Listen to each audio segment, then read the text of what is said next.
எப்பவாவது கண்ணாடியில உங்க முகத்த ரொம்ப உற்று பார்த்திருக்கீங்களா? அப்படி பார்க்கும்போது, "ஆ இதுதான் நான். இதுதான் என்னோட அடையாளம்." அப்படின்னு ஒரு ஆழமான, அசைக்க முடியாத நம்பிக்கை உங்களுக்குள்ள வரும் இல்லையா? கண்டிப்பா வரும். எல்லாரும் அப்படிதான் ஃபீல் பண்ணுவோம். ஆமா. ஆனா, சின்ன வயசுல இருந்த அந்த முகம் இப்ப இல்ல. உடம்பு மாறிடுச்சு, சிந்தனைகள் மாறிடுச்சு, நம்மோட பழக்கவழக்கங்கள் கூட மாறிடுச்சு. ஆனாலும், உள்ளுக்குள்ள ஆழமா அந்த நான் அப்படிங்கிற ஒரு நிரந்தரமான அஸ்திவாரம் கொஞ்சம் கூட மாறாம அப்படியே தான் இருக்குன்னு நம்ம ரொம்ப உறுதியா நம்பிட்டு இருக்கோம். கரெக்ட். அது ஒரு பெரிய மாயன்னு சொல்லலாம். எக்ஸாக்ட்லி. நாம இன்னைக்கு அந்த விஷயத்த தான் ஆழமா அலசப் போறோம். கேட்டா உங்களுக்கு கொஞ்சம் அதிர்ச்சியாகவும், ஆச்சரியமாகவும் இருக்கலாம். அது என்னன்னா, நீங்க நினைச்சிட்டு இருக்கிற மாதிரி, நீங்க அப்படிங்கிற ஒரு நிரந்தரமான சுயமோ, அல்லது ஒரு ஆன்மாவோ உண்மையிலே இல்ல. நம்மோட முழு வாழ்க்கையுமே, நம்மோட ஒட்டுமொத்த அடையாளமுமே அந்த நான் அப்படிங்கிற ஒற்றை அஸ்திவாரத்தின் மேல தான் கட்டப்பட்டிருக்கு இல்லையா? ஆனா நீங்க சொன்ன மாதிரி அது மனித குலத்தோட ஒரு மிகப்பெரிய மாயை. இன்னைக்கு நம்மோட மிஷன் என்னன்னா, இந்த மாயைய டீகோட் செய்றது தான். மஹாசி சயாடோ எழுதின தி கிரேட் டிஸ்கோர்ஸ் ஆன் தி அனதலக்கான சுத்தம் அப்படிங்கிற புத்தகத்தோட முக்கிய பகுதிகள தான் நாம இன்னைக்கு டீப் டைவ் பண்ண போறோம். இது உங்களுக்கு ஏன் முக்கியம்னு நீங்க நினைக்கலாம்? ஆமா, இது சாதாரண வாழ்க்கைக்கு எப்படி உதவும்னு ஒரு கேள்வி வரும். கரெக்ட். கொஞ்சம் யோசிச்சு பாருங்க. ஆஃபீஸ்ல யாராவது நம்ம வேலைய குறை சொல்லிட்டா, இல்ல சமூக வலைத்தளத்துல ஒரு நெகட்டிவ் கமெண்ட் வந்துட்டா, என்ன எப்படி அவங்க அப்படி சொல்லலாம்? ஏன் வாழ்க்கையே இப்படி இருக்கு? அப்படின்னு நம்ம படுற மன உளைச்சலுக்கு அளவே இல்ல. அது அந்த நான் அப்படிங்கிற ஈகோனால வர்ற வலி. ஆமா. இந்த எல்லா வலிகளுக்கும், கோபங்களுக்கும் ஆணிவேர் இந்த நான் அப்படிங்கிற பிடிப்பு தான். அந்த பிடிப்ப விட்டுட்டா, வாழ்க்கையில கிடைக்கிற ஆழமான அமைதி எப்படி இருக்கும்? அதாவது, அதுதான் நாம இன்னைக்கு கத்துக்க போற அல்டிமேட் லைஃப் ஹேக். ரொம்ப சரியான ஒரு தொடக்கம். இந்த அனத்தலகன சுத்தம் அப்படிங்கிறது சாதாரணமாக போதிக்கப்பட்ட ஒரு விஷயம் கிடையாது.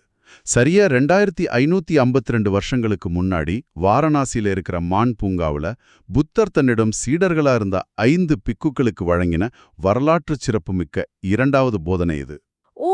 மான் பூங்காவுல நடந்ததா? ஆமா, இதுல கவனிக்க வேண்டிய மிக முக்கியமான விஷயம் ஒன்னு இருக்கு. அந்த 5 பேரும் சாதாரண ஆட்கள் கிடையாது.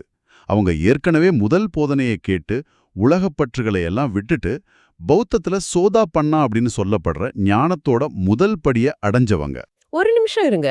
அவங்க ஏற்கனவே ஞானத்தோட முதல் படிய அடைஞ்சவங்கன்னா, அவங்களுக்கு தத்துவங்கள் எல்லாமே ஏற்கனவே தெரிஞ்சிருக்கும் இல்லையா? உலக ஆசைகள் எல்லாம் விட்டவங்களுக்கு புத்தர் ஏன் திரும்பவும் நீங்க இல்லன்னு ஒரு போதனைய சொல்லணும்? அங்கதான் விஷயமே இருக்கு.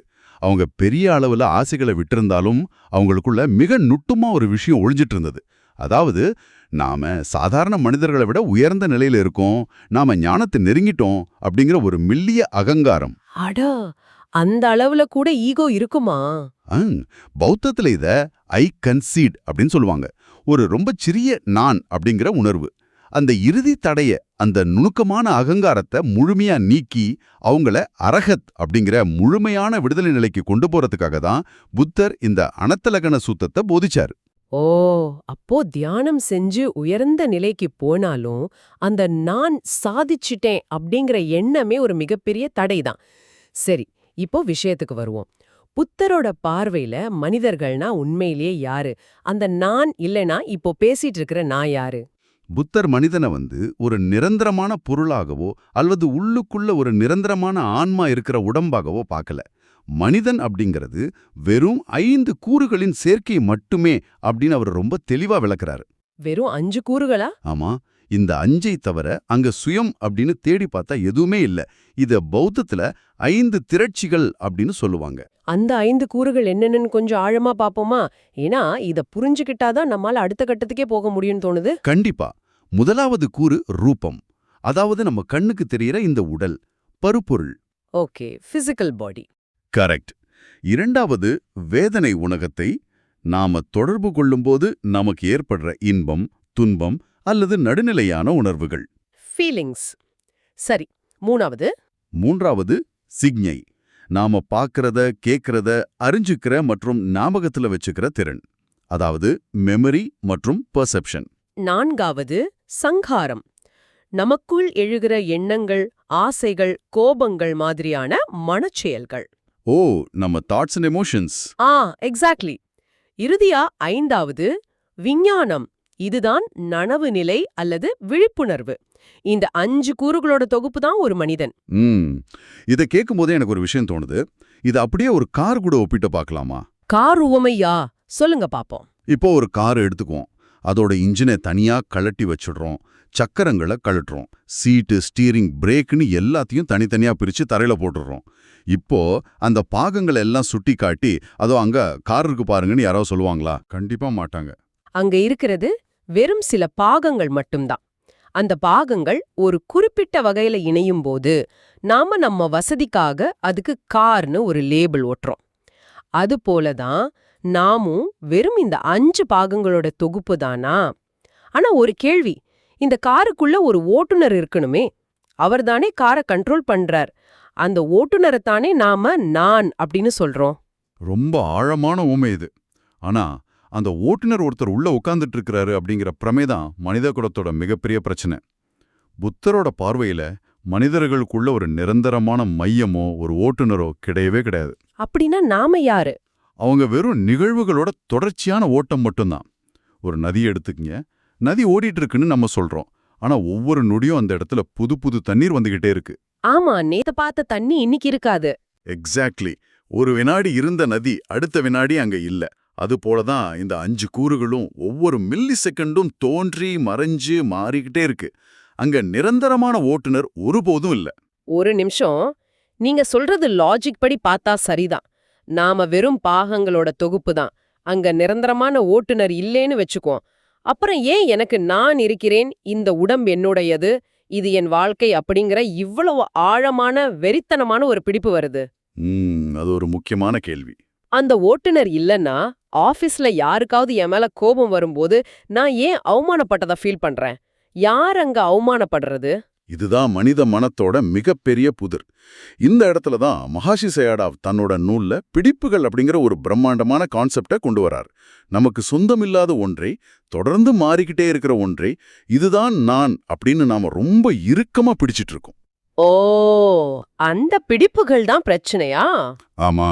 இந்த அத்தா அல்லது சுய பிடிப்புகளை அவர் 4 வகையா பிரிக்கிறார். அந்த 4 பிடிப்புகள் எப்படி நம்மளை ஏமாத்துதுன்னு சொல்லுங்க. முதல் பிடிப்பு சாமி அத்தா. அதாவது இந்த உடம்பையும் மனசையும் என்னால முழுமையா கட்டுப்படுத்த முடியும், நான் தான் இதுக்கு எஜமான் அப்படிங்கிற அகங்காரம். ஓகே. ரெண்டாவது நிவாசி அத்தா. அதாவது இந்த உடம்புக்குள்ள ஒரு நிரந்தரமான உயிர் அல்லது ஆன்மா குடியிருக்கு அப்படிங்கிற ஆழமான நம்பிக்கை. மூன்றாவது காரக அத்தா. ஒரு செயலை செய்யும் பொழுது இந்த செயலை செஞ்சது நான் தான் அப்படின்னு நினைக்கிறது. நான்காவது வேதக அத்தா. வழியை அனுபவிக்கிறதுனா, சந்தோஷத்தை அனுபவிக்கிறதுனா அப்படின்னு அந்தந்த உணர்வுகளோட தன்னை முடிச்சு போட்டுக்கிறது. ஆனா இதுல ஒரு பெரிய லாஜிக் இடிக்குதே. இப்போ நான் என் கைய தூக்கணும்னு நினைக்கிறேன், என் கை மேல போகுது. நான் பேசணும்னு நினைக்கிறேன், என் வாய் பேசுது. இதெல்லாம் நான் தானே என்னோட முழு கட்டுப்பாட்டுல செய்யறேன். அப்படிதான் தோணும். அப்புறம் எப்படி அங்க நான் இல்ல, அது என் கட்டுப்பாட்டுல இல்லன்னு சொல்ல முடியும்? இங்கதான் புத்தர் ரொம்ப கூர்மையான ஒரு கேள்வியை முன்வைக்கிறார். ஒரு விஷயம் உண்மையாகவே நீங்க தான், அது உண்மையாகவே உங்க கட்டுப்பாட்டுல தான் இருக்கு அப்படின்னா உங்களால அதுக்கு முழுமையான கட்டளையிட முடியணும் இல்லையா? ஆமா, கட்டளையிட முடியுமே. அப்படியானால் நீங்க உங்க உடம்ப பார்த்து, என் உடம்பு என்றென்றும் இளமையாகவே இருக்கட்டும், எனக்கு நோயே வரக்கூடாது, எனக்கு முடி கொட்டவே கூடாது அப்படின்னு உங்களால உறுதியா கட்டளையிட முடியுமா? அது உங்க பேச்சை கேக்குமா? என்ன சொல்றது அது?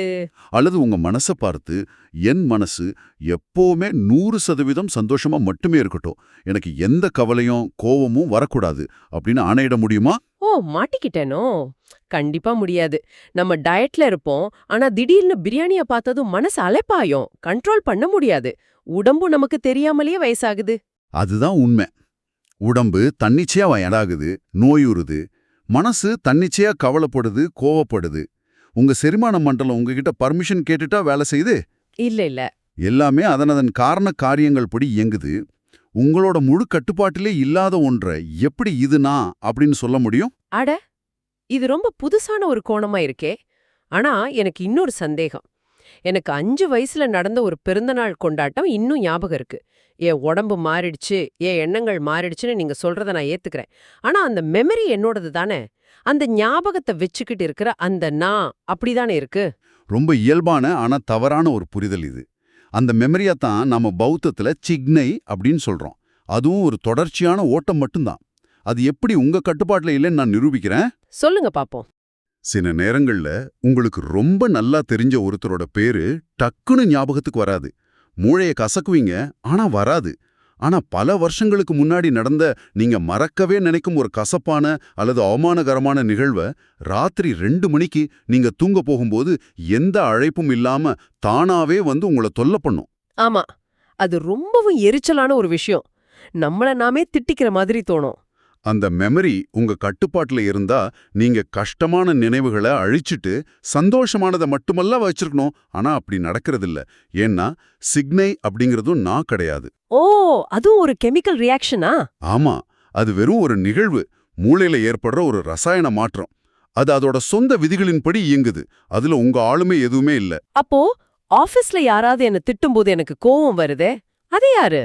அதுதான் நாம முன்னாடி பார்த்த வேதகாத்தா மற்றும் சங்காரம். ஒருத்தர் உங்களை திட்டுறார் அப்படிங்கிற ஒரு தகவல் காது வழியா உள்ள போகுது. அதனால ஒரு கசப்பான உணர்வு ஏற்படுது. அது வேதனை. பெயின். உடனே மூளை அதுக்கு ரியாக்ட் பண்ணி கோபத்தை உருவாக்குது. அது சங்காரம். இது ஒரு ஆட்டோமேட்டிக் மெக்கானிசம். ஆனா நாம என்ன பண்றோம்? நடுவுல புகுந்து நான் அவமானப்படுத்தப்பட்டேன், அதனால நான் கோபப்படுகிறேன் அப்படின்னு ஒரு போலி ஓட்டுநர் அங்கு உருவாக்குறோம். வாவ்! நம்ம டெய்லி வாழ்க்கையில எப்படியெல்லாம் நம்மள நாமே ஏமாத்திக்கிறோம்னு நினைக்கிறப்ப ரொம்ப ஆச்சரியமா இருக்கு.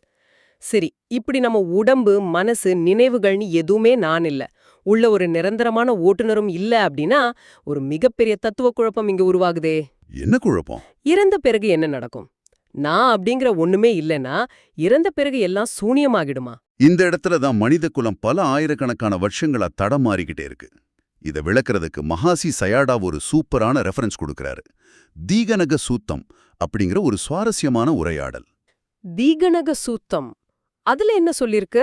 தீகனகா அப்படிங்கிற ஒரு துறவி புத்தர்கிட்ட வந்து, எனக்கு எந்த கொள்கையிலையும் எந்த தத்துவத்திலையும் ஈடுபாடு கிடையாது, நான் எதையும் நம்புவதில்லை, அதுதான் என் கொள்கை அப்படின்னு ரொம்ப பெருமையா சொல்றார். இத கேட்கும்போது ரொம்ப முற்போக்கான ஒரு சிந்தனை மாதிரி கிடையுதே. எந்த பிடிப்பும் இல்லைன்னு சொல்றது நல்ல விஷயம் தானே. இதுக்கு புத்தர் என்ன சொன்னார்? புத்தர் சிரிச்சுக்கிட்டே அவர்கிட்ட ஒரு கேள்வி கேட்டார். அதாவது, உனக்கு எந்த கொள்கையிலும் விருப்பம் இல்லைன்னு சொல்றியே, அந்த வாதத்தின் மேல உனக்கு விருப்பம் இருக்கா அப்படின்னு கேட்டார்.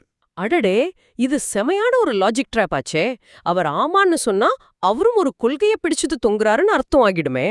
அதான், எந்த பிடிப்பும் இல்லைன்னு சொல்றது கூட ஒரு வகையான பிடிப்பு தான் அப்படிங்கிறத புத்தர் அவருக்கு உணர்த்தினார். அந்த துறவி எதுவுமே இல்ல அப்படிங்கிற சூனியவாதத்தை பிடிச்சிட்டு இருந்தார். ஓ, மரணத்துக்கு அப்புறம் எதுவுமே இல்லைங்கிறதா? ஆமா, பொதுவா மரணத்திற்கு பிறகு என்ன நடக்கும் அப்படிங்கறதுல மனிதர்கள் 2 துருவங்களான நம்பிக்கைகளை வச்சிருக்காங்க. ஒன்னு சாஸ்வதவாதம், அதாவது உள்ளே ஒரு நிரந்தரமான ஆன்மா இருக்கு, மரணத்திற்கு பிறகு அந்த ஆன்மா இந்த உடம்பை விட்டுட்டு இன்னொரு புது உடம்புக்குள்ள டிராவல் பண்ணும் அப்படிங்கிற நம்பிக்கை. ஓகே, இது நிறைய பேரோட நம்பிக்கை. இன்னொரு துருவம்? இன்னொரு துருவம் உச்சேதவாதம் அல்லது நிகிலிசம், அதாவது இறப்புக்கு பிறகு எல்லாம் முடிஞ்சிடும், ஆன்மாவும் இல்ல, எதுவுமே மிஞ்சாது, கம்ப்ளீட் சூனியந்தான் அப்படிங்கிற வாதம். அப்போ பௌத்தம் இந்த ரெண்டுல எதை சப்போர்ட் பண்ணுது? ஒரு உடம்புல இருந்து இன்னொரு உடம்புக்கு ஆன்மா டிராவல் பண்ணும் தானே நாம பொதுவா நம்புறோம்.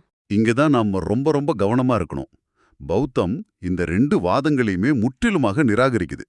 ஒருத்தர் பழைய கார்ல இருந்து இறங்கி நடந்து போய் ஒரு புது கார்ல ஏறி உட்கார்ற மாதிரி மறுபிறப்பு நடக்கிறதில்லைன்னு பௌத்தம் ஆணித்தரமா சொல்லுது. ஏன்? ஏன்னா அப்படி டிராவல் பண்றதுக்கு அங்க நிரந்தரமான ஒரு ஆன்மா கிடையவே கிடையாதே. அப்போ மறுபிறப்பு இல்லன்னு பௌத்தம் சொல்லுதா? எனக்கு குழப்பமா இருக்கே. பின்னாடி என்னதான் நடக்கும்? மறுபிறப்பு நடக்கும், ஆனா அது ஆன்மாவோட பயணம் கிடையாது. அது வெறும் காரணகாரிய தொடர்ச்சி. இங்கிலீஷ்ல காஸ் அண்ட் எஃபெக்ட் அப்படின்னு சொல்லுவாங்க. இதை எப்படி புரிஞ்சுக்கலாம்னா, ஒரு மெழுகுவர்த்தி எரிஞ்சிட்டு இருக்கு. அந்த மெழுகுவர்த்தியோட நெருப்பை கொண்டு இன்னொரு புது மெழுகுவர்த்தியை நீங்க பத்த வைக்கிறீங்க. ஓகே. இப்போ முதல் மெழுகுவர்த்தி அணைஞ்சிடுது. இப்போ 2வது மெழுகுவர்த்தியில எரியிற நெருப்பு முதல் மெழுகுவர்த்தியில எரிஞ்ச அதே நெருப்பா? இல்ல, அது கண்டிப்பா வேற நெருப்பு. ஆனா நெருப்பு தான் இந்த 2வது நெருப்பு உருவாக காரணமா இருந்துச்சு. மிக துல்லியமா சொன்னீங்க. பௌத்தத்தோட மறுபிறப்பு தத்துவமும் இதுதான். முந்தைய வாழ்க்கையில நாம செஞ்ச செயல்கள், ஆசைகள், நம்மளோட எண்ணங்கள், அதாவது கர்மா, அது ஒரு மாபெரும் உந்து சக்தியா, ஒரு மொமெண்டமா மாறுது. அந்த உந்து சக்தியோட அடிப்படையில புதுசா ஒரு உடம்பும் மனசும் உருவாகுது. ஓ, ஒரு எனர்ஜி டிரான்ஸ்ஃபர் மாதிரி. ஆமா, பில்லியர்ட்ஸ் விளையாட்டுல ஒரு பந்து வேகமா வந்து இன்னொரு பந்து அடிக்கும்போது பந்து அங்கே நின்னுடும். ஆனா அதோட எனர்ஜி மட்டும் ரெண்டாவது பந்துக்கு மாறி அது நகர ஆரம்பிக்கும் இல்லையா? அது போலத்தான் இது ஒரு தொடர்ச்சியான எனர்ஜி டிரான்ஸ்ஃபரே தவிர ஒரு நிரந்தரமான பொருளோட பயணம் கிடையாது. வாவ்! அந்த பில்லியர்ட்ஸ் பால் உதாரணம் ரொம்ப தெளிவா புரிய வைக்குது. உண்மையிலே அது அறிவார்ந்த முறையில கேட்கும்போது ரொம்ப தர்க்க ரீதியா பர்ஃபெக்ட்டா இருக்கு. ஆனா ஒரு நிமிஷம், சொல்லுங்க. நாம இதையெல்லாம் ஒரு தியரியா இப்போ பேசி புரிஞ்சுக்கிட்டோம். நான் அப்படிங்கிறது வெறும் 5 கூறுகளோட தொகுப்பு. அது ஏன் கண்ட்ரோல்ல இல்ல, இது காரண காரியமா இயங்குது அனு எனக்கு நல்லா தெரிஞ்சிடுச்சு. இத படிச்சிட்டதுனால இப்போ எனக்கு ஞானம் கிடைச்சிடுமா? நாளைக்கு காலையில ஆபீஸ்ல பாஸ் என்ன திட்டினா எனக்கு கோபம் வராதா? கண்டிப்பா வரும். ஒரு இனிப்பை பத்தி ஆயிரக்கணக்கான பக்கங்கள்ல ஒரு புத்தகம் படிச்சா அந்த இனிப்போட சுவை உங்களுக்கு தெரிஞ்சிருமா? சான்ஸே இல்ல. நீங்களே அதை சுவைச்சு பார்க்கணும். அதுபோலதான் இத படிப்பதாலேயோ தத்துவமா பேசுறதாலேயோ மட்டும் எந்த விடுதலையும் கிடைக்காது. இத ஒவ்வொரு நொடியும் நடைமுறையில அனுபவபூர்வமா நீங்க உணர வேண்டும். அதுக்கான வழிமுறையத்தான் மகாசி சாயாடோ ரொம்ப நுட்பமா விளக்குறாரு. ஆ, நம்ம கேக்குறவங்களுக்கு விபசனா தியானம்னா என்னன்னு ஓரளவுக்கு கண்டிப்பா ஒரு ஐடியா இருக்கும். அது வெறும் கண்ணை மூடிட்டு மூச்சை கவனிக்கிறதோ இல்ல ஏதோ ஒரு மந்திரத்தை திரும்ப திரும்ப சொல்றதோ கிடையாதுன்னு உங்களுக்கு தெரியும். ஆமா, அது வெறும் கான்சென்ட்ரேஷன் இல்ல. நம்ம உடம்புலயும் மனசுலயும் ஒவ்வொரு நொடியும் தோன்றி மறைகிற உணர்வுகளை எந்த ஜட்ஜ்மெண்ட்டும் இல்லாம கவனிக்கிறது தான் விபசனா. ஆனா இந்த அனத்தலகன சூத்தத்துல இதோட ஒரு குறிப்பிட்ட உச்சநிலைய பத்தி ரொம்ப ஆழமா சொல்லியிருக்காங்க இல்லையா? அந்த நிப்பிந்த ஞானம் அப்படிங்கிற கான்செப்ட், அத சொல்லுங்க. அது எப்படி நடக்கும்? விபசனாவுல நீங்க உங்க உணர்வுகளை தொடர்ந்து ரொம்ப ஆழமா கவனிச்சுக்கிட்டே இருக்கும்போது ஒரு கட்டத்துல நீங்க ஒரு விஷயத்தை நேரடியா பாப்பீங்க. இந்த 5 கூறுகளும் நிரந்தரமற்றவை, அதாவது அனிச்சா, திருப்தியற்றவை, அதாவது துக்கா, மற்றும் சுயமற்றவை, அதாவது அனத்தா அப்படிங்கிற பேருண்மை உங்களுக்கு புரிய ஆரம்பிக்கும். ஓகே. இப்படி தொடர்ந்து பார்க்கும்போது அந்த யோகிக்கு நிப்பிந்த ஞானம் பிறக்கும். நிப்பிந்த ஞானம்னா என்ன? அதோட அர்த்தம் என்ன? நிப்பிந்த ஞானம்னா இந்த நிலையற்ற தன்மை மற்றும் தொடர்ந்து தோன்றி மறைகிற இந்த உடம்பு மனசோட சுழற்சியின் மேல ஏற்படுற ஒரு விதமான சலிப்பு அல்லது ஈர்ப்பின்மை. இங்கிலீஷ்ல weariness அல்லது டிஸ்கஸ்ட்னு சொல்லுவாங்க. நம்ம மனசும் உடம்பும் நம்மள தொடர்ந்து ஏமாத்திக்கிட்டே இருக்கு அப்படிங்கறத உணர்ந்து அது மேல இருக்கிற எல்லா ஆசைகளும் பிடிப்புகளையும் முற்றிலுமா இழந்துடுறது. இங்கதான் எனக்கு ஒரு பெரிய சந்தேகம் வருது. சலிப்பு அல்லது வெறுப்புன்னு சொல்றீங்க. அப்போ உலகத்தையே வெறுத்துட்டு எல்லார் மேலயும் கோவப்பட்டுட்டு ஒரு விதமான டிப்ரெஷன்ல போய் உட்காந்துடுறதா? இதுல எப்படி ஞானம் இருக்க முடியும்? இது ஒரு நெகட்டிவ் ஸ்டேட் ஆஃப் மைண்ட் இல்லையா? நிறைய பேர் இப்படிதான் தப்பா புரிஞ்சுக்கிறாங்க. இந்த சலிப்பு அப்படிங்கிறது விரக்தியோ மன அழுத்தமோ கண்டிப்பா கிடையாது. இது ரொம்ப தெளிவான ஒரு விழிப்புணர்வு. இத புரிஞ்சுக்க ஒரு சின்ன உதாரணம் சொல்றேன். சொல்லுங்க. ஒரு மேஜிக் ஷோவுக்கு போறீங்க. ஒரு வித்தக்காரர் தொப்பியிலிருந்து திடீர்னு ஒரு முயலை எடுக்கிறார். முதல் முறை பார்க்கும்போது நீங்க ரொம்ப ஆச்சரியப்படுவீங்க, கை தட்டுவீங்க. ஆனா அந்த வித்தை எப்படி செய்யப்படுது, தொப்பிக்குள்ள எப்படி அந்த முயல் மறைச்சு வைக்கப்பட்டிருந்தது அப்படிங்கிற அந்த ரகசியம் உங்களுக்கு தெரிஞ்சிடுச்சுன்னு வச்சுக்குவோம். இப்போ 2வது முறை அவர் அதே வித்தையை செய்யும்போது உங்களுக்கு எப்படி இருக்கும்? ஓ, இப்போ எனக்கு புரியுது. எனக்கு எந்த ஆச்சரியமும் இருக்காது. நான் ஏமாற மாட்டேன். அமைதியா உட்கார்ந்து ஒரு சின்ன சிரிப்போட அதை வேடிக்கை மட்டும்தான் பார்ப்பேன். எக்ஸாக்ட்லி. அந்த வித்தையை பார்த்து ஏமாறாம ஒருவித அமைதியான விலகலோட வேடிக்கை பார்ப்பீங்க இல்லையா? உங்களை அறியாமலே அந்த வித்தையின் மேல உங்களுக்கு ஒரு சலிப்பு அல்லது ஈர்ப்பின்மை வரும். அதுதான் நிப்பிந்த ஞானம். அட, இது சூப்பர் விளக்கம். அதே போலத்தான் நம்மோட உணர்வுகளும் எண்ணங்களும் இதுதான் நானும் நம்மளை எப்படி ஏமாத்துது அப்படிங்கிற அந்த மாயை புரிஞ்சிடுச்சுன்னா அதன் மேல ஒரு அமைதியான விலகல் வந்துடும். உங்களுக்கு கோபம் வந்தாலும் ஓஹோ உள்ளே ஒரு கெமிக்கல் ரியாக்ஷன் நடக்குது, வித்து ஆரம்பிச்சிடுச்சு அப்படின்னு நீங்க உங்களே பார்த்து சிரிப்பீங்க. இது ரொம்ப பிராக்டிக்கலா இருக்கு. ஆமா, நீ எவ்வளோ வேணாலும் ஆட்டங்காட்டு, நான் உன்னை நம்ப மாட்டேன் அப்படின்னு விலகி நிப்பீங்க. இதுதான் விடுதலையான நிப்பானாவை அடைவதற்கான நேரடி வழி அப்படின்னு மகாசீச்சையாட ரொம்ப ஆணித்தரமா கூறுகிறார். வாவ், நம்பவே முடியாத ஒரு ஆழமான பயணம் இது. ஒவ்வொரு நாளும் நம்மள நாமே எவ்ளோ ஏமாத்திக்கிறோம்னு நினைக்கிறப்போ ரொம்ப ஆச்சரியமா இருக்கு. இந்த மூல நூலோட சாராம்சத்தை ரொம்ப சுருக்கமா சொல்லணும்னா, இது என்னுடையதல்ல, இது நான் அல்ல, இது என் ஆன்மா அல்ல அப்படிங்கறத அறிவார்ந்த முறையில புரிஞ்சுக்கிட்டு அப்புறம் விபசனா தியானம் மூலமா அதை நேரடியா அனுபவபூர்வமா உணர்றது தான். ஆமா, அதுதான் உண்மையான விடுதலை. இப்படி உணர்றது நம்மளோட அன்றாட பிரச்சனைகள்ல இருந்து கோபங்கள்ல இருந்து எவ்வளவு பெரிய விடுதலைய தரும்னு நினைச்சு பார்க்கவே சிலிர்ப்பா இருக்கு. ஒருத்தர் நம்மள திட்டும்போது அங்க திட்டப்படுறதுக்கு நான் ஒருத்தர் இல்லையேன்னு புரிஞ்சுட்டா அங்க வலியே இருக்காதே. கரெக்ட். அந்த நான் அப்படிங்கிற மிகப்பெரிய பாரத்தை கீழே இறக்கி வைக்கும்போது கிடைக்கிற மன அமைதிக்கும் சுதந்திரத்துக்கும் ஈடே கிடையாது. அதை நோக்கி பயணிக்க இந்த அனத்தலகன சூத்தம் ஒரு மிகச்சிறந்த தர்க்க ரீதியான வழிகாட்டி. கண்டிப்பா. இவ்ளோ ஆழமான விஷயங்களை இன்னைக்கு நம்ம அலசியிருக்கோம். இதை கேட்டுக்கிட்டு இருக்கிற உங்களுக்கு இறுதியா ஒரு ஆழமான கேள்வியை விட்டுட்டு போறோம். உங்க உடம்புல இருக்கிற ஒவ்வொரு செல்லும், உங்க மனசுல தோன்ற ஒவ்வொரு எண்ணமும், ஒவ்வொரு மில்லி செகண்டும் தோன்றி மறைஞ்சுக்கிட்டே இருக்கு, மாறிக்கிட்டே இருக்கு அப்படின்னா, சுமார் 15 நிமிடங்களுக்கு முன்னாடி இந்த ஆடியோவை கேட்க தொடங்கின அந்த நீங்க இப்போ எங்க இருக்கீங்க? உண்மையிலே இப்போ இதை கேட்டுக்கிட்டு இருக்கிறது யாரு? இதை சற்று ஆழமா சிந்திச்சு பாருங்க. இவ்ளோ நேரம் கேட்டதுக்கு ரொம்ப நன்றி. இந்த Tamil voice reads channel monetisation இல்லாம தான் நடக்குது. இந்த ஆடியோ புத்தகம் உங்களுக்கு பயன் தருதுன்னு நினைத்தா இந்த முயற்சி தொடர்ந்து போக உங்க ஆதரவு மிகவும் உதவும். என்னுடைய முயற்சிக்கு நன்கொடை அளிக்க விருப்பம் இருந்தால் டிஸ்கிரிப்ஷன்ல கொடுக்கப்பட்டுள்ள UPI ID மூலம் வழங்கலாம். உங்களால முடிந்த அளவு போதும். சிறிய ஆதரவும் பெரிய உதவிதான். இந்த வீடியோ உங்களுக்கு பயனுள்ளதாக இருந்தால் சப்ஸ்கிரைப் பண்ணுங்க. மற்றவர்களுக்கும் பகிர்ந்து கொள்ளுங்கள். இந்த கருத்துக்கள் அவர்களுக்கும் தேவையாக இருக்கலாம். லைக் பண்ணுங்க. உங்க கருத்துக்களை கமெண்ட்ல பகிருங்கள். மனப்பூர்வமான நன்றி.